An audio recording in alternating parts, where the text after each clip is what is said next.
Senhor é bom? Você está aqui? Tem certeza?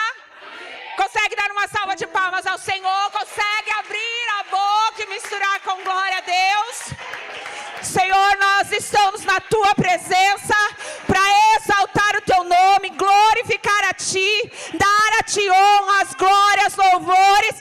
Por isso, Deus, tomando posse da Tua palavra, nós declaramos: só o Teu Espírito tem poder de atuação neste lugar. Nós declaramos que este é um lugar onde o Senhor tem atuação, autoridade de atuação. Por isso, em nome de Jesus, toda ação maligna seja agora paralisada. Nós declaramos que só o Espírito do Senhor tem poder de atuação aqui. Que as mentes sejam livres. Toda perturbação de mente nós repreendemos agora. Toda ação maligna, em nome de Jesus, nós declaramos, como diz a palavra do Senhor, nossas mentes cativas entregues a Ti, ó Deus. Que o Senhor possa falar, nós possamos ouvir, e a Tua palavra tenha liberdade em nós, em nome de Jesus. Amém? De repente a gente nota que as pessoas começam a ficar meio incomodadas, a cabeça de vocês começa a voar, e a gente ora, traz você para a terra, em nome de Jesus. Porque quem atua neste lugar é o Senhor. Amém? Irmãos, ontem eu e as crianças tivemos um evento. O pastor ficou, ele estava muito cansado. E quando eu cheguei em casa, ele começou a passar, ele estava passando mal, tinha ficado em casa. E aí quando eu cheguei, ele estava passando bem mal, assim, um febrão. Tá gripado? Não. Uma febre, e nós passamos uma noite assim bem complexa. Mas vencemos a madrugada. E hoje ele passou o dia deitado. Eu fui para a igreja, tinha algumas reuniões depois do culto. Quando eu cheguei, ele estava com febre de novo. Eu mediquei e ele ficou em casa de repouso. Mas nós sabemos, irmãos, que quando a coisa ficar muito apertada, tem algo muito bom. Nós não murmuramos, nós declaramos a palavra do Senhor. Amém? Falei para ele, você está cansadinho, querendo descansar um pouquinho? Então fica aí, assiste culto online. Nós vamos estar adorando juntos ao Senhor. Amém? Abre a tua Bíblia aí no livro de João, capítulo 16, versículo 33. Eu vou utilizar uma ACF. Nós vamos trabalhar um texto bíblico, amém? Eu perguntei ao Senhor, Deus, o que o Senhor quer falar conosco. Porque estava tudo certo para o pastor ministrar hoje. E eu não sei, irmãos, pegar uma palavra que está escrita de outra pessoa e pregar. Eu não sei fazer isso. As revelações, elas são muito particulares. E a gente não consegue trazer à existência tudo aquilo que Deus falou com a outra pessoa. Eu, pelo menos, tenho essa incapacidade. Já confesso, se o Senhor quiser um dia me ajudar a melhorar nisso, eu estou aqui. Eu não sei fazer isso. Então, eu preciso que sempre Deus fale comigo, me mostre alguma coisa para que eu possa dividir com vocês. Isso precisa ser uma verdade para mim. Senão, está errado. Então, dentro do capítulo 16, versículo 33... João escreveu um discurso de Jesus. Esse é o último versículo desse capítulo e ele diz: tenho-vos dito isto, para que em mim tenhas paz. No mundo tereis aflições, mas tende bom ânimo. Eu venci o mundo. Amém? Jesus, a sua palavra é viva, eficaz. Senhor, nada é mais alto do que a tua voz. A tua voz rompe os cedros do Líbano. A tua voz faz montanhas se moverem. E nós clamamos a Ti, deixa-nos Te ouvir nessa noite. Fala a cada um de nós da maneira que nós precisamos, em nome de Jesus. Amém? Sente-se aí, fique o mais confortável que você conseguir. E vamos lá. Irmãos, esse texto a gente vai destrinchar ele, vamos abrir ele em algumas partes. Quem disse isso, que nós acabamos de ler, foi Jesus. Jesus está reunido com os seus discípulos. Naquele episódio da ceia, vai acontecer muita coisa. Jesus está fazendo um discurso sobre a sua morte. Está falando com os discípulos dele sobre o que vai acontecer. Então, depois de contar para eles inúmeras coisas, ele termina dizendo: no mundo vocês terão aflições, mas tem de bom ânimo, eu venci. Quando a gente olha esse texto, ele já desmonta uma narrativa que alguns de nós conhecemos. Alguém aqui já leu o livro de Jó?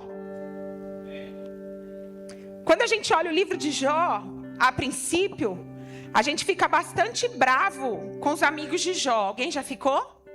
Quando lê, falou: quem tem um amigo desse não precisa de inimigo. A primeira vez que eu li o livro inteiro, os 42 capítulos, eu saí pensando: mas olha só, era melhor eles não terem aparecido. O que a gente não percebe muitas vezes é que existe um contexto por trás do livro de Jó. A cultura da época dizia que se você faz o bem, você colhe o bem. Mas se qualquer ação sua transgredisse o certo, então Deus viria e castigaria você.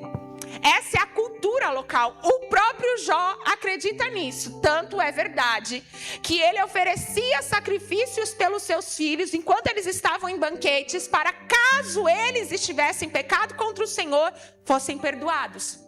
Porque a cultura local dizia: se você fizer o bem, se você for uma boa pessoa, se você andar nos caminhos do Senhor, obedecer ao Senhor, então tudo vai bem na sua vida. E aí, se você já leu o livro de Jó, e se não leu, abre um parênteses, leia. Maravilhoso. Você tem respostas para muitas falsas religiões dentro do livro de Jó. Argumentos poderosos estão lá. Jó acreditava nisso, seus amigos acreditavam nisso. Mas o que acontece com Jó desconfigura a cultura local. Porque Jó era um homem íntegro. O próprio Deus falou: eis aí o meu servo Jó, um homem reto, íntegro, que se desvia do mal. Esse era Jó para Deus. Então, se Deus fazia uma declaração, uma apresentação dessa a respeito de Jó, Jó era tudo isso. Mas apesar de ser tudo isso, as coisas deram ruim para ele. E o que acontece hoje não é muito diferente do que acontecia lá.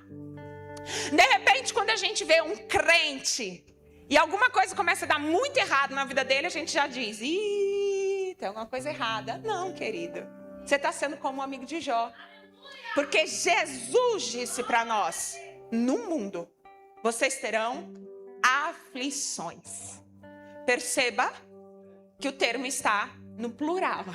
Ou seja, não será uma, nem duas, nem três, mas várias ao longo do caminho da sua vida.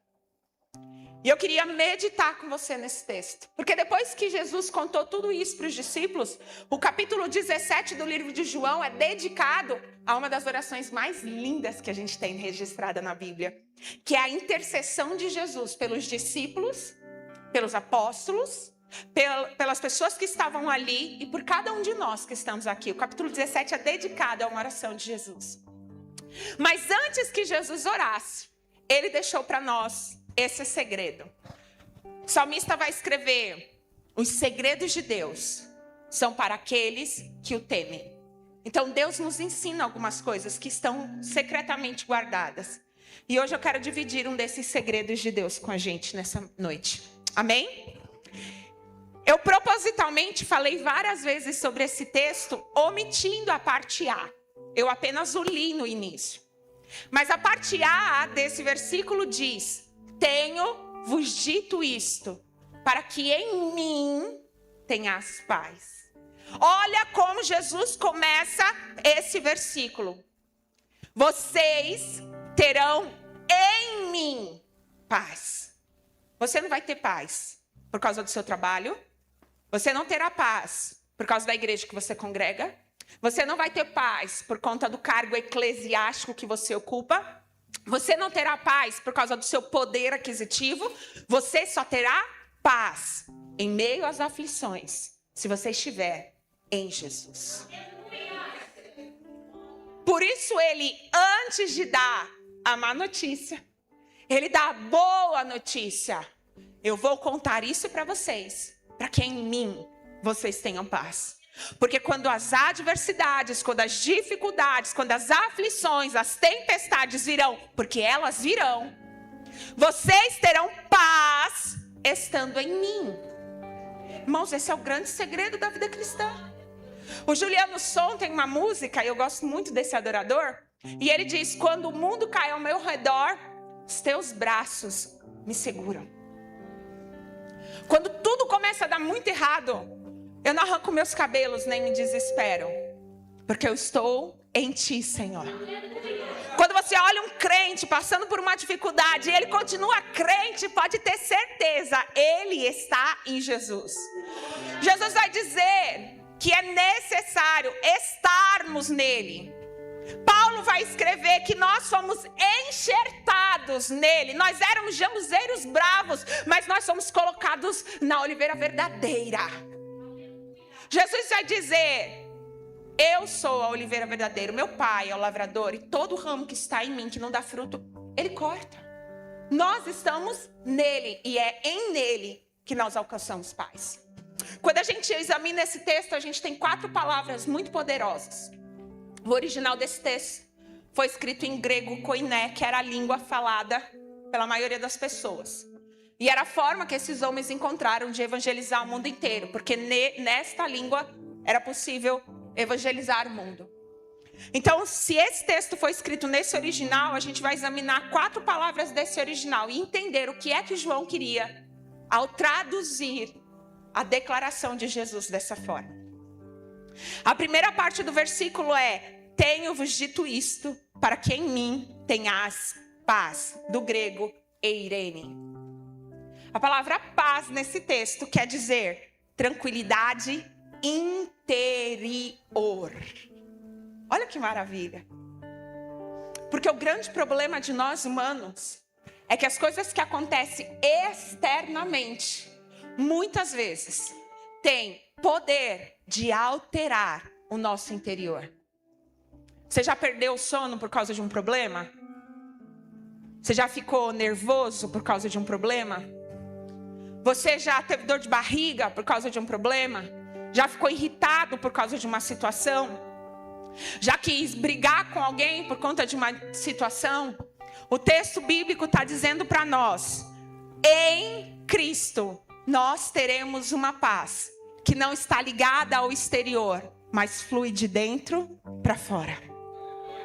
Se você está em Cristo, a paz que está em você, ela independe do que vai acontecer fora. Ela não está ligada com o que está acontecendo fora.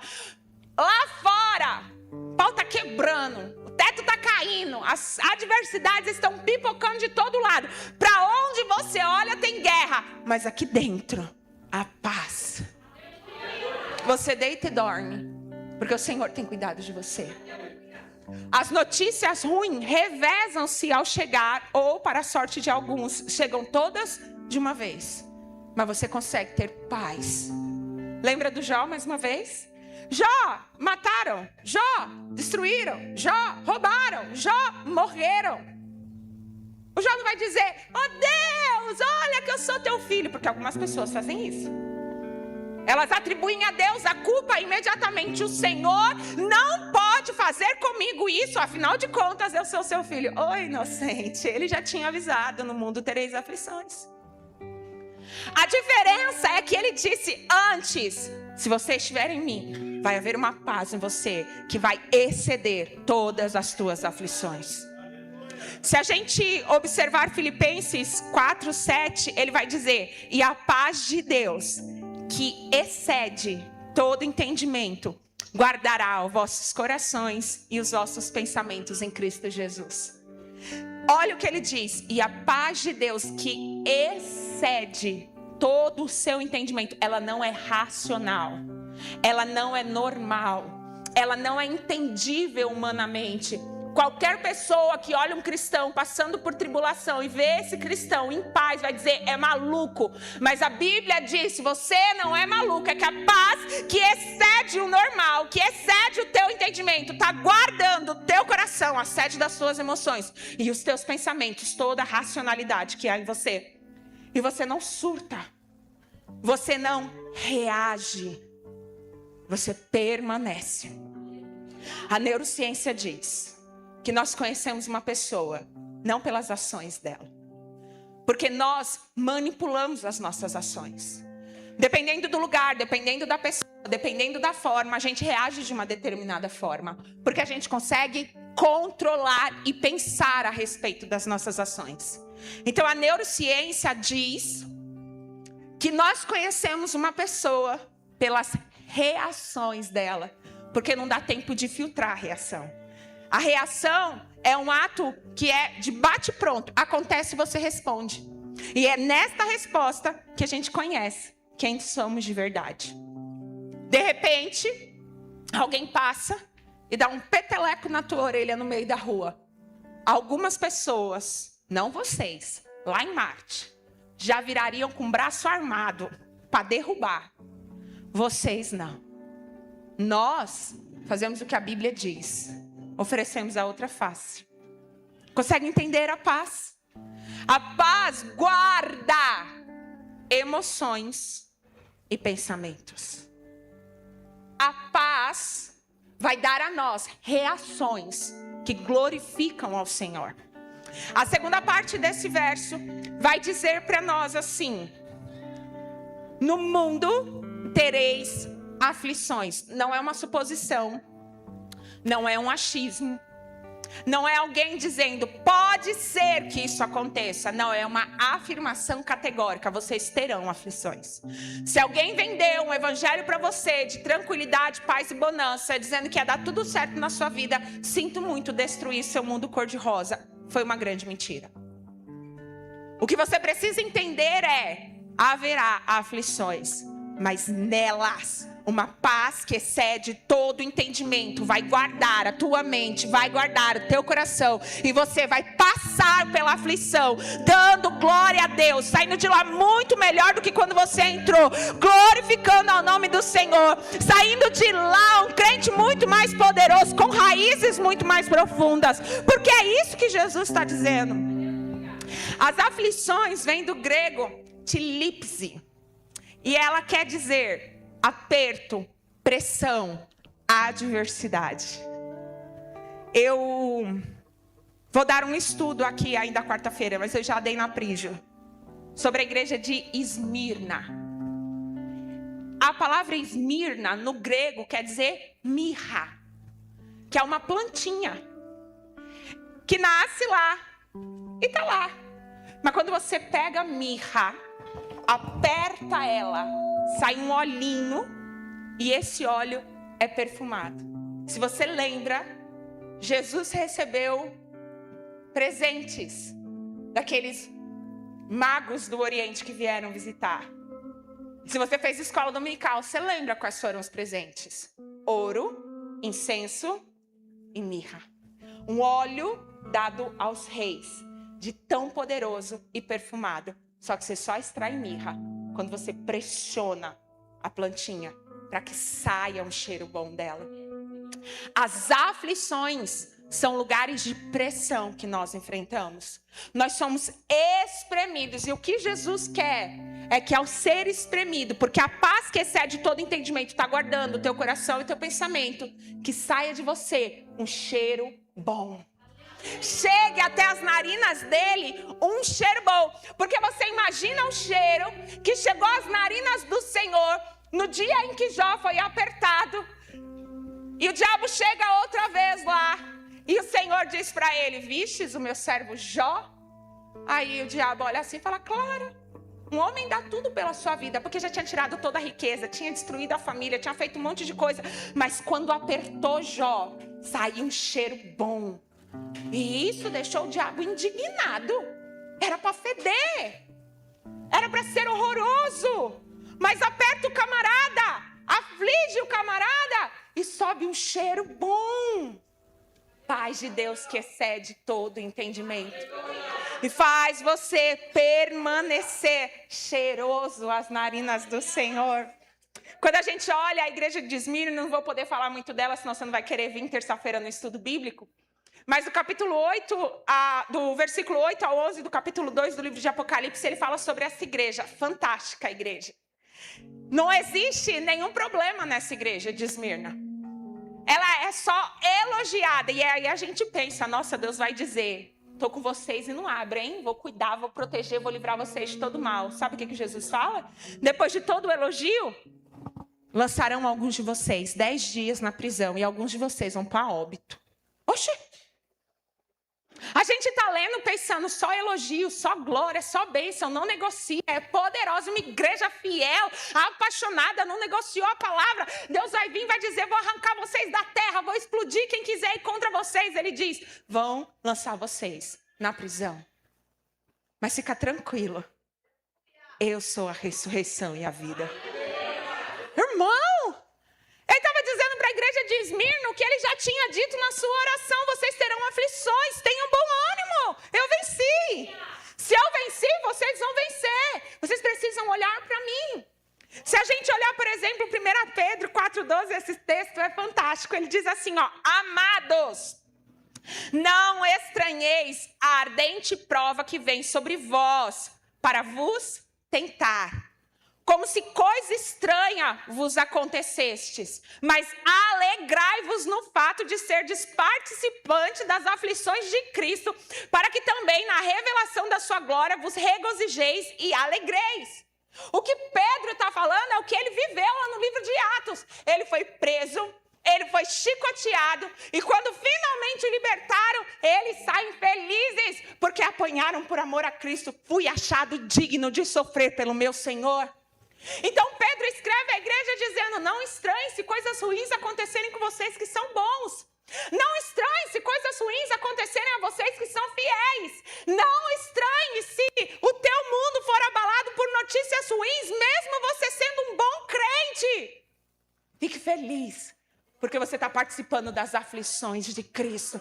Porque você foi achado digno de ser fiel a Ele, de ser exposto. Porque os céus veem em você algo tão poderoso que sabem, ao expor você, mesmo em meio à dor, você glorificará o Senhor com as suas ações.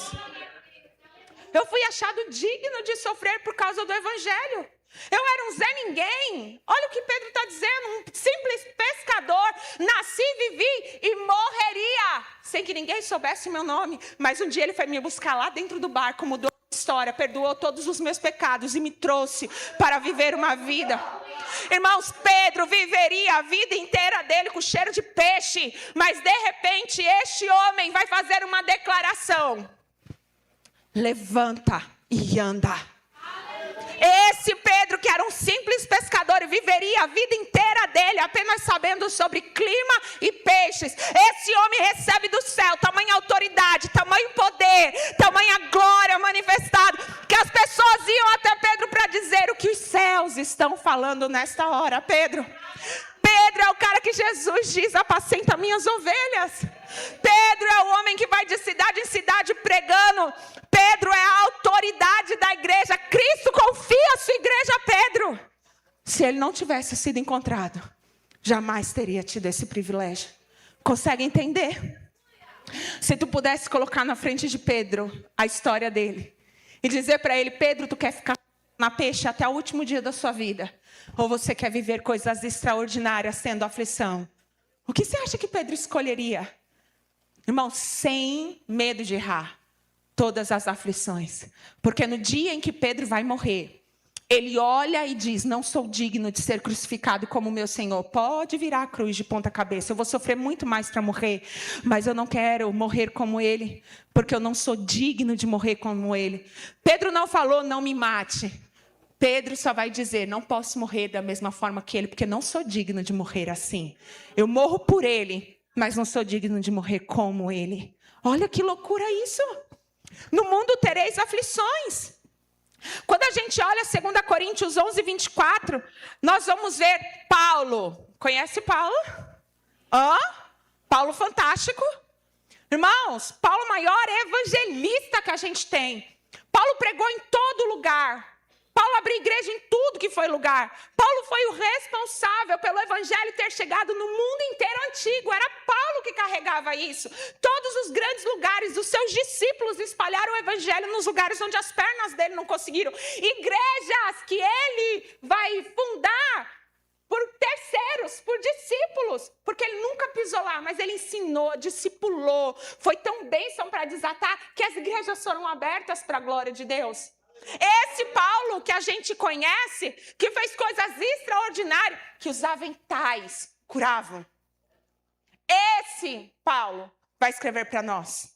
Recebi dos judeus 5 quarentenas de açoite menos 1. 3 vezes fui açoitado com vara. 1 vez fui apedrejado. 3 vezes sofri naufrágio. 1 noite e 1 dia passei num abismo. Em viagens, muitas vezes. Em perigos de rios, perigos de salteadores, perigos nas minhas viagens, perigos dos gentios, perigo da cidade, perigo no deserto, perigo no mar, perigo dos falsos irmãos, em trabalho, em fadiga, em vigília, em fome, em sede, em jejum, em frio e nudez. A minha vida foi essa. Você está vendo Paulo reclamar? Não, Paulo está dizendo, eu trago as marcas, mas eu continuo apaixonado. Irmão, qualquer pessoa normal olharia para isso e diria, isso aqui é ser crente? Mas o Paulo está dizendo, a paz que excede todo entendimento tem guardado o meu pensamento, tem guardado a minha mente, e eu permaneço nele, porque ele alertou que nós teríamos aflições.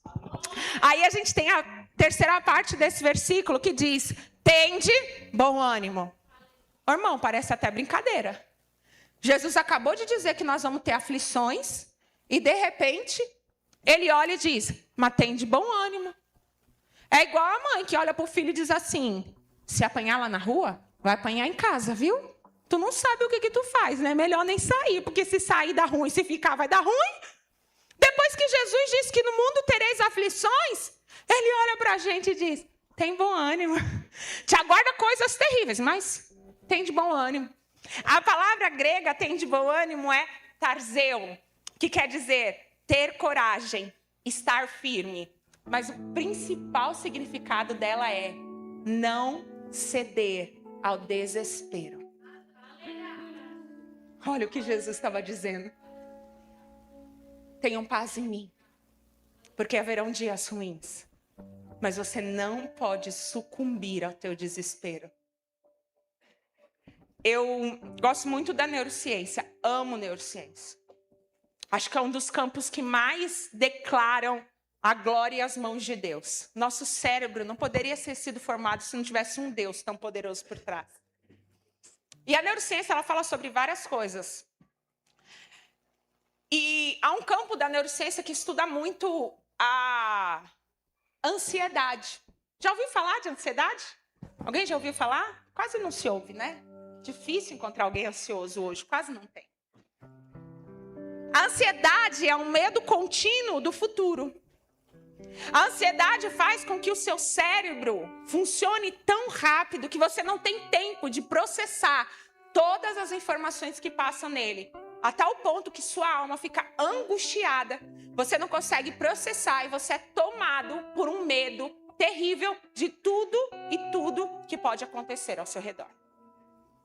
E quando a gente olha esse texto, ele vai dizer, não permita que o desespero tome conta de você. E ansiedade é desespero. Não sei se alguém aqui já teve uma crise de ansiedade, mas dentro da crise de ansiedade, seu corpo é inundado por adrenalina e cortisol. A pupila dos seus olhos dilatam, ataque cardíaco, o coração acelera, taquipneia, a sua frequência respiratória aumenta, dá dor de barriga, dor de cabeça, dor nos ossos, uma vontade terrível de sair correndo e ao mesmo tempo se enfiar em qualquer buraco. E de repente, tudo que você conhece, tudo que é certo, é destruído imediatamente por um medo absurdo que paralisa. Isso é um ataque de ansiedade. O texto bíblico diz, quando você estiver passando por uma aflição, não ceda ao desespero.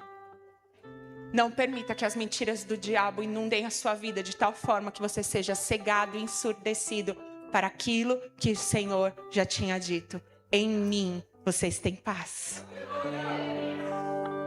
O cortisol, ele é um agente químico do nosso corpo que a gente precisa, mas que em grande quantidade, como no caso da ansiedade e síndrome do pânico, ele destrói os nossos órgãos e as nossas sinapses neurais, que são as ligações do nosso neurônio para poder transmitir informação. Então, quando uma pessoa está em uma crise de desespero, tomada pelo desespero, as sinapses neurais, a capacidade dela de pensar sobriamente é destruída. Então ela começa a ficar estressada, nervosa, todo o corpo dela responde. E o nosso corpo é muito sensível a esses tipos de mudança. Então Deus criou também dentro do nosso cérebro um mecanismo para paralisar o cortisol. Então se você já passou por uma crise de ansiedade, ou já viu alguém numa crise de ansiedade, quando ele chega no ápice, ele começa a chorar copiosamente. Porque o choro é o freio do cortisol. Quando a gente começa a chorar e chorar, chorar diante de uma crise, o corpo está dizendo, para, cortisol, é hora de relaxar. A pessoa chora, chora, chora, chora e depois dorme. Porque o cérebro desliga, fala, não, não pode. Olha o Deus que nós servimos, cuidando de nós, dizendo não sucumba ao desespero. Ele te desliga. Tamanho cuidado dele. Porque às vezes Deus tem que desenhar na nossa frente. Porque às vezes a gente fica brigando com o céu, querendo ensinar a Deus como é que faz as coisas, irmão. Eu e você. Eu e você que segundo a Bíblia vamos viver no máximo 120 anos. Que depois dos 80 é fadiga. Que o salmista disse, ó Senhor, ajuda-me a contar os meus dias. Para que eu encontre um coração sincero, um coração temente, um coração que examine a tua justiça. Esse Deus que criou céu, lua, estrela, a constante expansão do universo. Esse Deus que sabe quantos nós temos de peso, de altura. Que sabe o dia que nascemos, o dia que vai morrer. Que controla tudo na nossa vida. E todas as conjunções que nós teremos. Todas as coisas estão nuas e patentes diante dos olhos dele. Esse é o Deus que diz, em mim vocês terão paz. Por isso que Jesus vai dizer, vocês terão aflição, tem de bom ânimo, não sucumba ao desespero. A gente tem uma declaração bíblica que aparece lá, dependendo da tua tradução, e hoje como a gente tem muita tradução, isso vai variar, mas perto dos originais. 366 vezes, não temas. Olha esse Deus. Para cada dia do ano, inclusive o bissexto, aquele ano que tem mais um dia, nós temos uma declaração diária do Senhor. Não temas.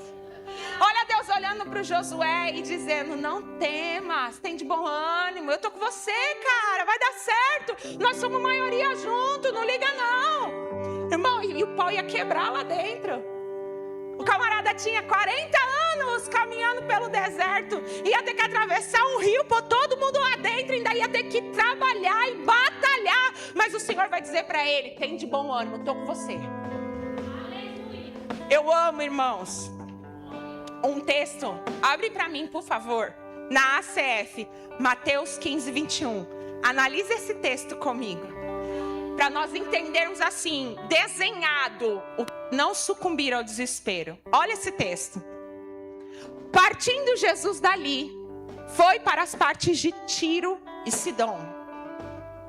E eis que uma mulher cananeia saíra daquelas cercanias e clamou dizendo, Senhor, filho de Davi, tem misericórdia de mim, que a minha filha está miseravelmente endemoniada. Desenha a cena. Jesus está vindo com os seus discípulos. Eu sei que você assistiu isso aqui no The Chosen. Já tem algo pré-moldado, mas eu sempre tive uma visão dessa cena. Eu vou descrever a minha cena, tá bom? Você cria a sua, eu criei a minha. Quero dividir com você.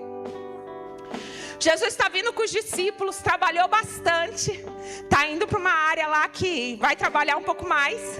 Enquanto ele está vindo conversando com os discípulos, de repente, no meio do caminho, aparece uma mulher que não é judia, que não é do povo de Deus, mas que reconheceu Jesus, que ela já provavelmente tinha ouvido falar, pela forma que ela vai declarar.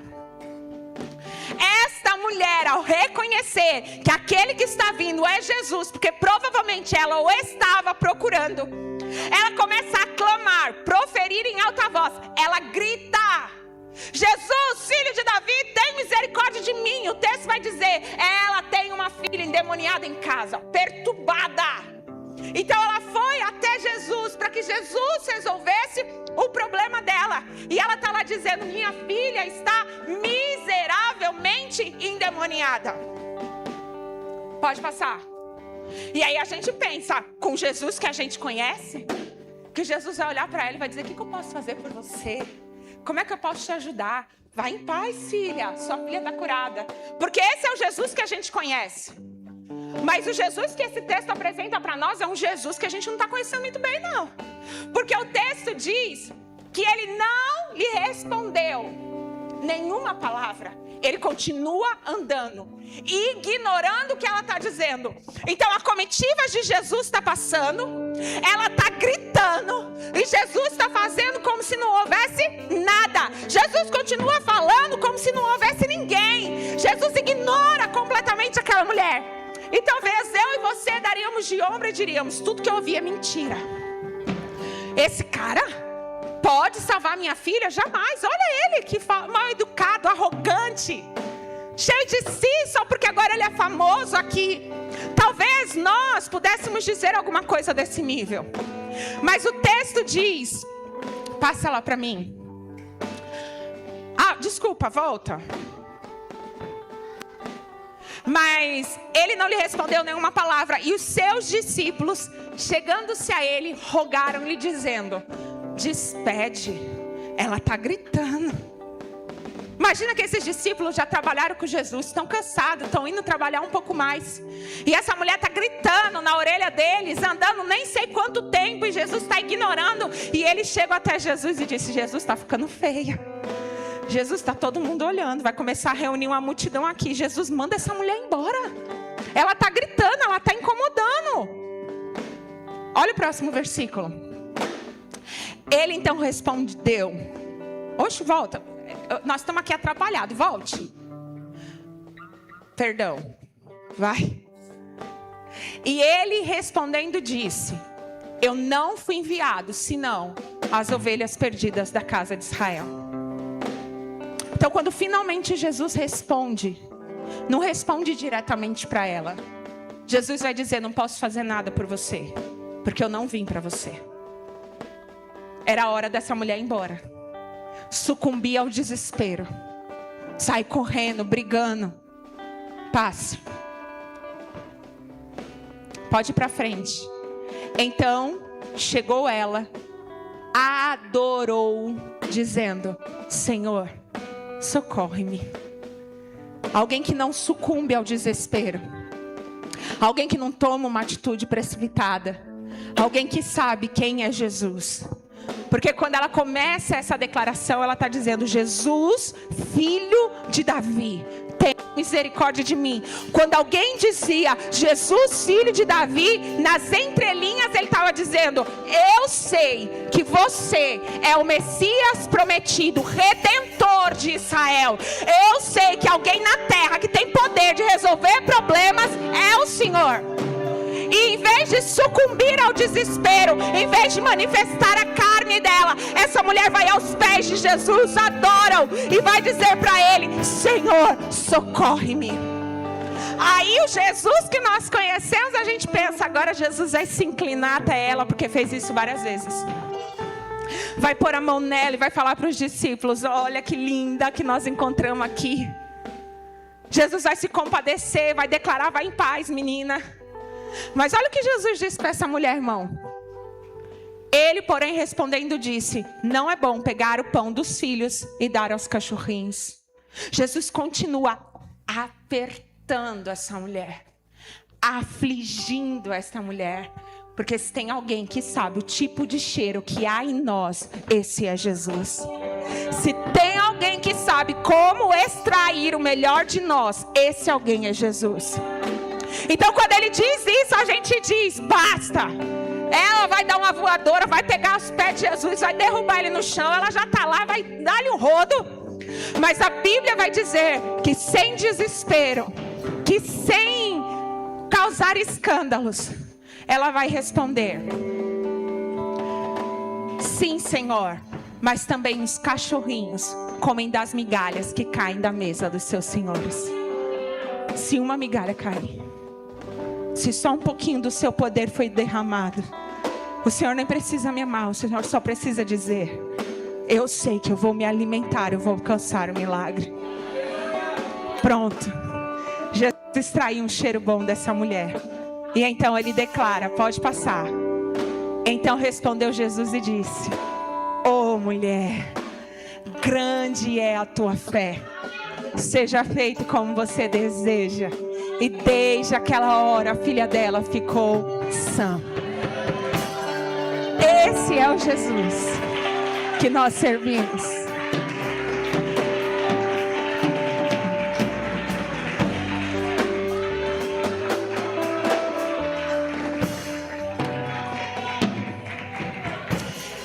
Esse é o desenho do texto. Irmãos, nós teremos aflições. Essa mulher teve uma aflição terrível. Tenha bom ânimo. Não se entregue ao desespero. Não permita que nestas horas o diabo comece a bombardear a sua mente, porque o diabo é sagaz. Irmão, o diabo não fica te setando, te afligindo quando está tudo bem, porque você nem dá ouvidos para ele. Mas na hora da aflição, tua mente é bombardeada. Todas as mentiras e mais um pouco que já foram ditas ou inéditas são lançadas sobre a tua mente.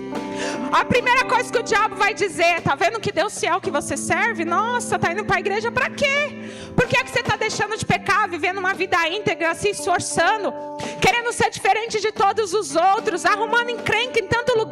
Para quê? Para isso aí acontecer? Você não é crente?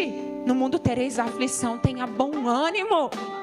Isso é uma estação, vai passar. Esse é um tempo da tua vida. Você não vai viver para sempre em aflição, mas ela vai extrair de você um cheiro tão bom que vai perfumar a sua vida, vai perfumar o ambiente, vai chegar às narinas dele com um cheiro bom. Sobreviva. Porque isso, irmãos, não é novidade. Jesus já nos alertou. Tenha bom ânimo. Olha para o seu irmão aí rapidinho e diz para ele: não se entregue ao desespero. Tá todo mundo olhando. Tá todo mundo olhando para você. Hebreus 10:36 vai dizer assim: nós não somos daqueles que retrocedem. Nós prosseguimos para a salvação da nossa alma. Nós não voltamos para trás, nós não olhamos para trás, nós não negociamos o que nos foi confiado.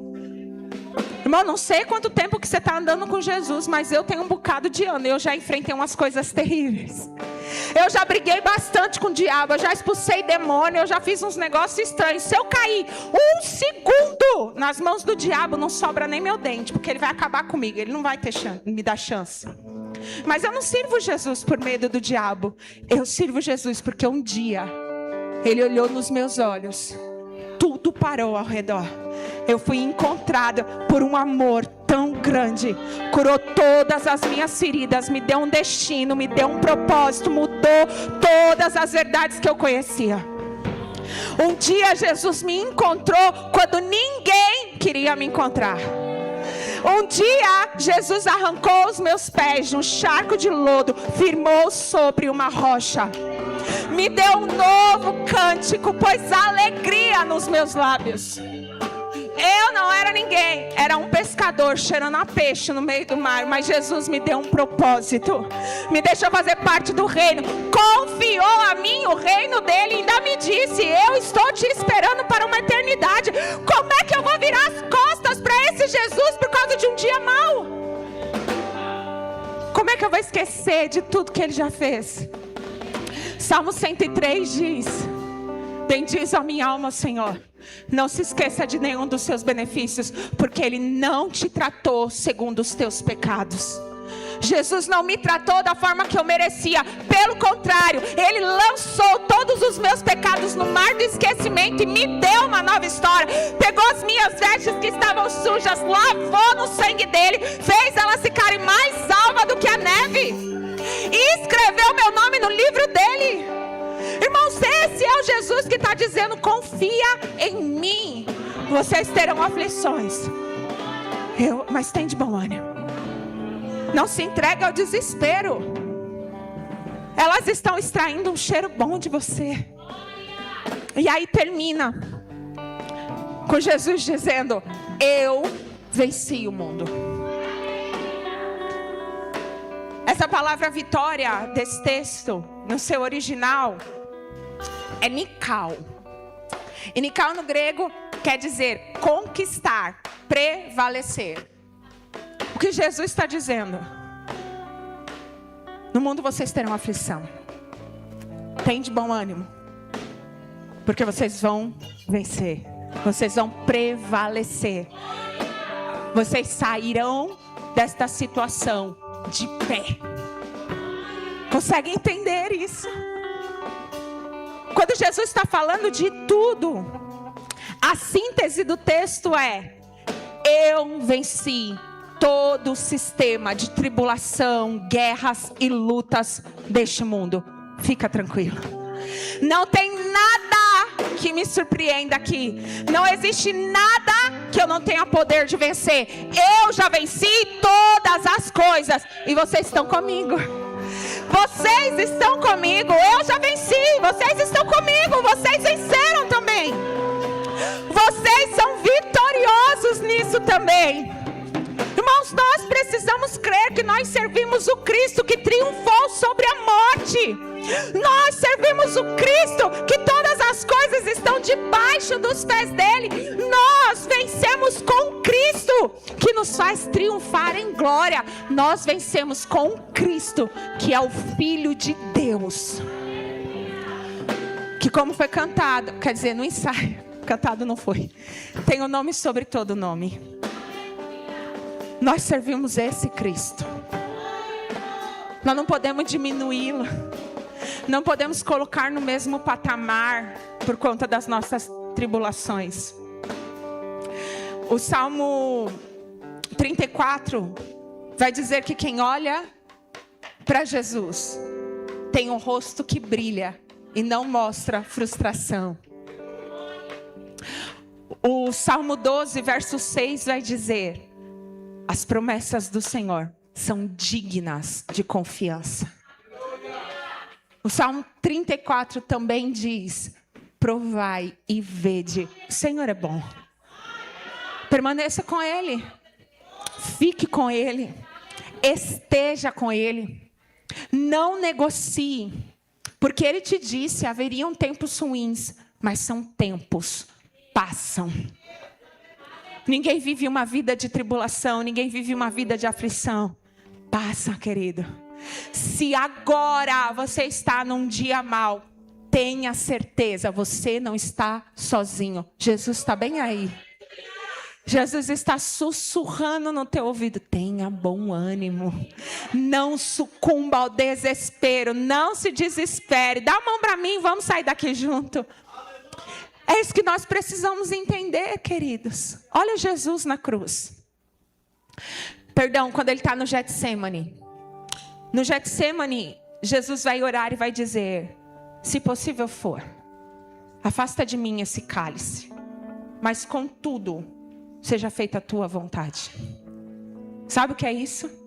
Num dia de aflição, eu vou optar por ter bom ânimo. E aí nós vamos ver a Bíblia dizer que Cristo verá o fruto do seu penoso trabalho, o resultado das suas aflições, e se alegrará. Quem é o resultado das aflições de Cristo? Quem é o fruto do penoso trabalho? Eu e você. Jesus vai olhar para nós que perseveramos, que permanecemos firmes, que não nos entregamos ao desespero, que optamos por estar nele e receber da paz, triunfantes, entrando no reino dele, e ele vai se alegrar ao nos ver e vai dizer: vinde, benditos do meu Pai, para a terra que está preparada para vocês desde a fundação do mundo. Eu estou aguardando vocês aqui. Permaneça. Mantenha-se firme. Saia desse lugar de pé. Creia no Senhor. Eu não sei se você leu o livro Peregrino. Alguém já leu esse livro aqui? O autor dele é o John Bunyan. O John, ele estava na prisão, era um grande evangelista. E ele foi preso por ser um pregador. Então, tudo indicava que preso ele não ia pregar mais. Ele escreve esse livro. É um clássico, um best-seller. Maravilhoso. Tem a versão dele em PDF na internet de graça. Leia. Em uma das cenas, ele descreve que o cristão e o esperançoso, 2 personagens do livro, estão caminhando e, de repente, o caminho está muito difícil. Eles olham no paralelo e veem um caminho que é melhor e que está indo do lado. Então, eles decidem mudar de caminho. Só que, sem perceber, eles se afastaram do caminho certo. E vão acabar, por um monte de situações que o livro descreve, indo parar no castelo do desespero. O guardião do castelo não os mata, é um demônio. Mas os aprisiona e deixa eles lá, dias. De repente, aquele monstro do castelo volta e diz: vocês ainda não morreram? Eu dei a você todas as ferramentas para vocês morrerem. E eles ficam olhando um para a cara do outro, pensando: oh, como fomos errados, não deveríamos ter saído do caminho. Então aquele homem vai embora, passa mais alguns dias e volta. E quando volta, olha para eles e diz: vocês ainda não morreram? Porque o desespero não vai te matar. O desespero vai fazer com que você se mate. Porque ele vai mover todas as verdades do seu coração de lugar, até que não reste mais fé dentro de você. Por isso Jesus disse: não sucumba ao desespero. Você precisa ter bom ânimo, porque você vai sair desse lugar de aflição. E você vai vencer, porque eu venci. Esse é o reino de Deus. No reino de Deus, nós vencemos, porque Ele venceu. No reino de Deus, nós passamos cheirando bem de todas as aflições. Nós chegamos do outro lado carregando as marcas, mas dizendo: eu trago comigo as marcas de Cristo. Nós chegamos lá do outro lado dizendo: eu não te largo, Jesus. Nós chegamos do outro lado em meio a todas as aflições dizendo: um dia eu até quis parar, mas tem um fogo cerrado nos meus ossos e eu não consigo mais olhar para um outro lugar. Quando nós passamos pelas aflições e temos bom ânimo, nós vamos olhar para Jesus e dizer: para onde irei eu se só tu tens palavras de vida eterna? Não negocie estar na presença do Senhor, porque tendo bom ânimo, haverá uma paz poderosa sobre o seu coração. E ela vai guardar suas emoções e te levar em segurança até a vitória. Amém? Deus abençoe sua vida poderosamente.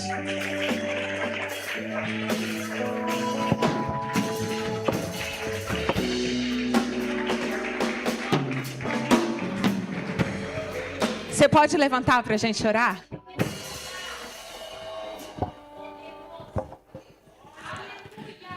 Jesus, nós estamos aqui.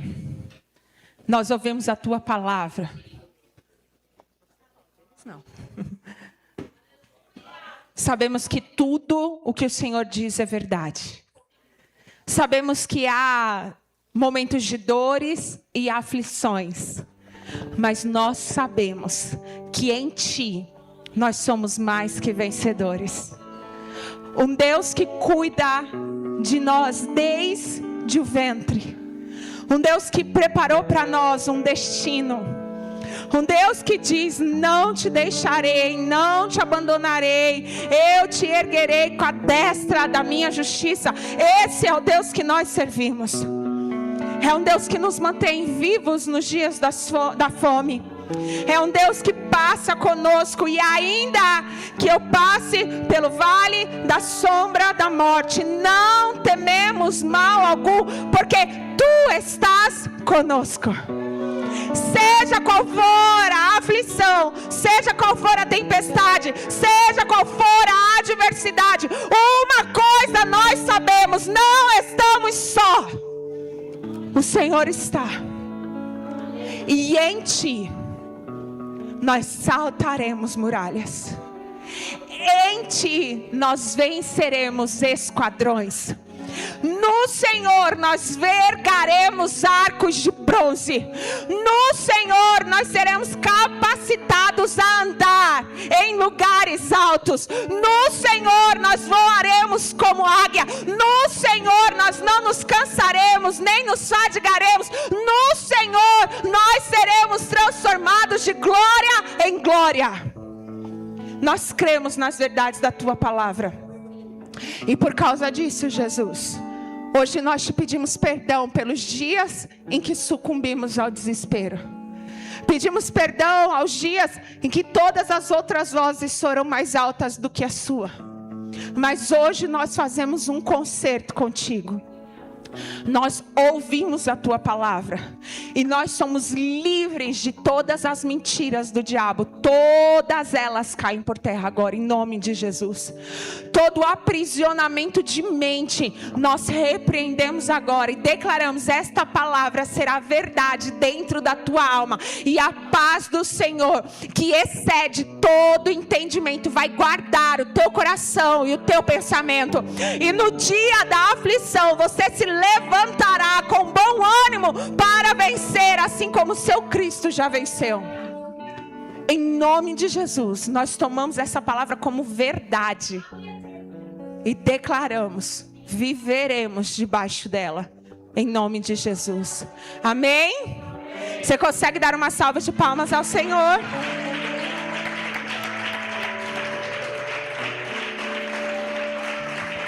Oh, glória!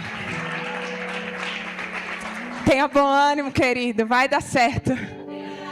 Vai dar certo. Deus te abençoe muito.